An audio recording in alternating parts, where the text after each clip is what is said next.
guys, it's Miss Sam here from the Copper Queen Library, Annex.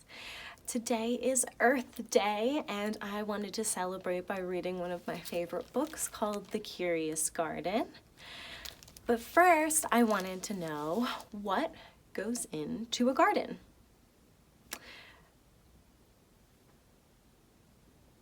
That's right, anything really could go into a garden. It could be flowers and vegetables or fruit trees. It could be regular trees or worms and dirt and water. We could even say sunshine. We could say we belong in the garden. You name it. It could be anything. So now let's imagine our own gardens, okay? So close your eyes. All right. We're going to take a deep breath in and exhale. And on this inhale, we're going to smell our garden. Ready?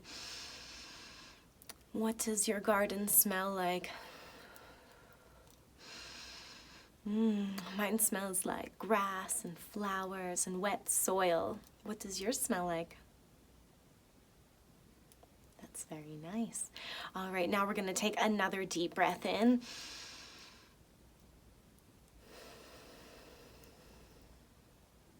And another.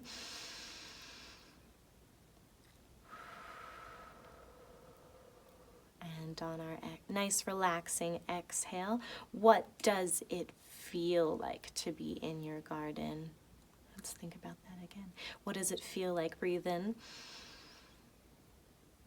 And a deep relaxing exhale. Do you feel the sunshine on your skin? Or maybe the cool breeze?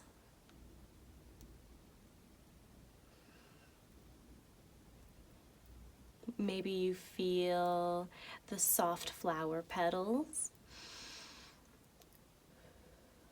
Or the squishy soil in between your toes? Very nice, isn't it? All right, now let's take one final deep breath in and exhale and open our eyes. That was very good imagining. Now, this book is all about using our imagination to make something and then make it real. So, now that we have our imaginary garden and that we are focused and relaxed, let us begin the book.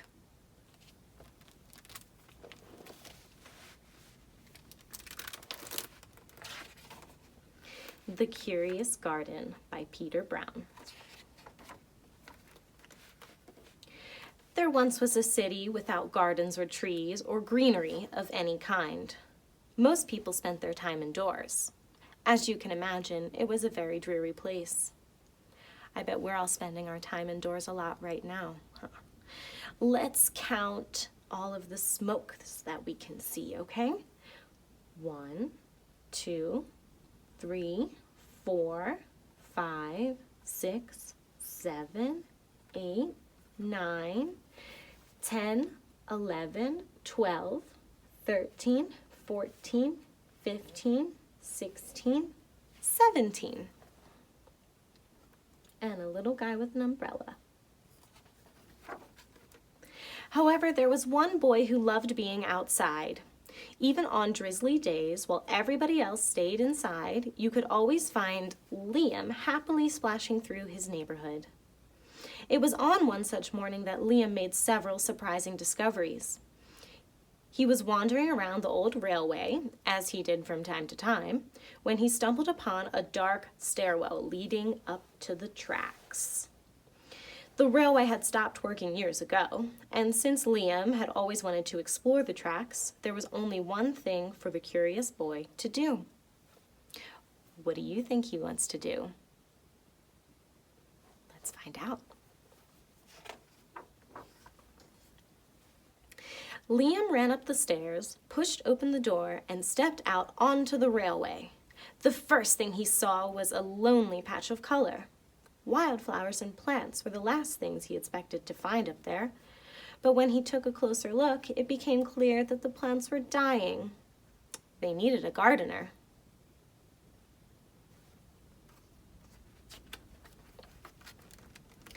Liam may not have been a gardener, but he knew that he could help. So he turned the railway the very next day and got to work. The flowers nearly drowned, and he had a few pruning problems, but the plants finally waited while Liam found better ways of gardening. It looks like he was watering and pruning, and maybe even singing to the plants. As the weeks rolled by, Liam began to feel like a real gardener, and the plants began to feel like a real garden. He's watering them, tending them. Most gardens stay in one place, but this was no ordinary garden. With miles of open railway ahead of it, the garden was growing restless. It wanted to explore.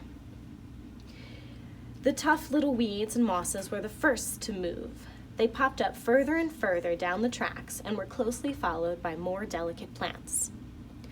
Over the next few months, Liam in the curious garden explored every corner of the railway.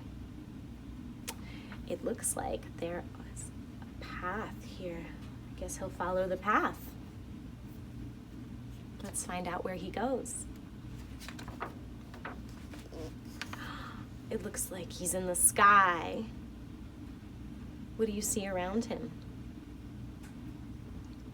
Yes, very good.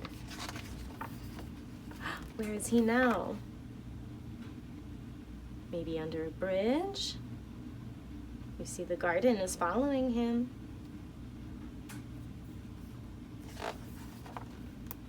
After spending his spring and summer and autumn with the garden, Liam's time on the railway was finally interrupted by winter.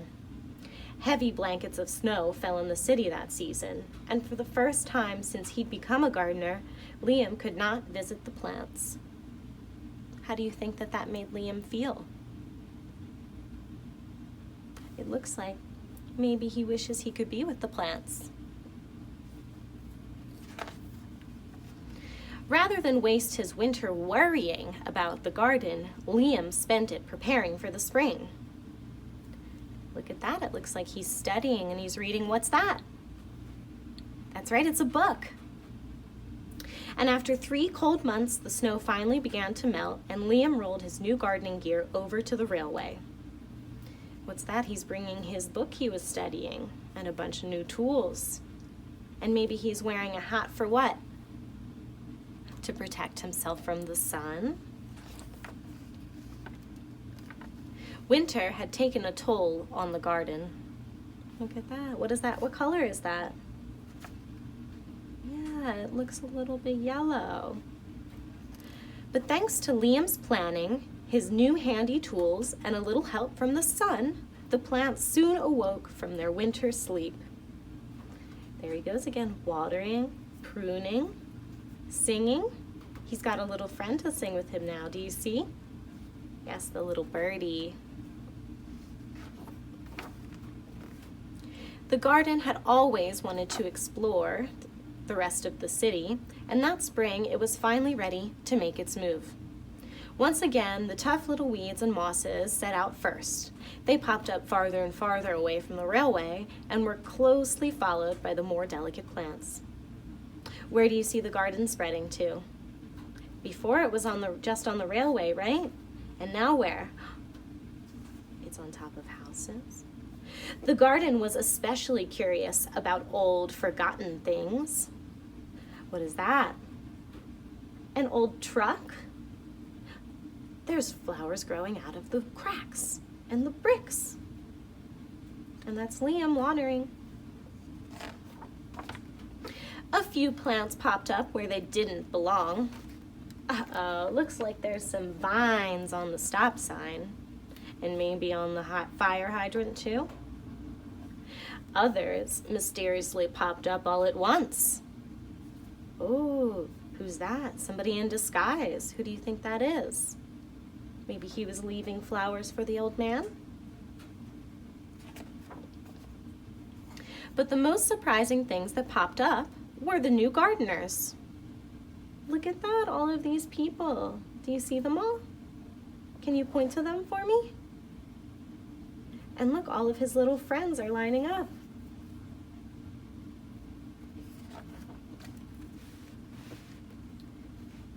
It's on the steps.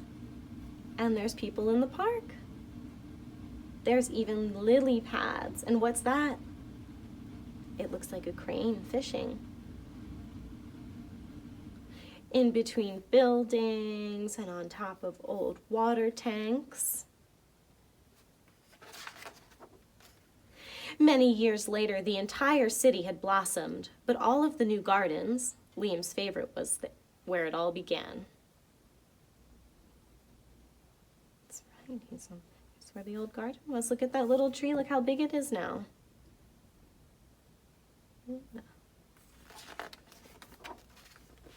And this is what the city looks like, just after a few years of hard work, right? Maybe let's go back and see what it used to look like before. So here's the city now after the Curious Garden, and here's before. After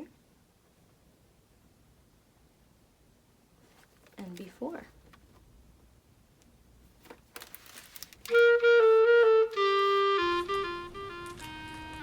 Thank you all so much for joining me today. I really enjoyed reading this book with you.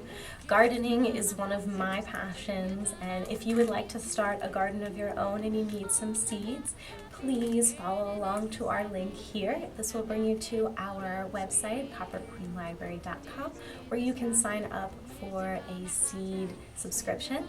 And if you have seeds of your own, then maybe you can do the craft with me. Please follow along here, and we'll be making seed bombs. So, thanks again, and I can't wait until next time.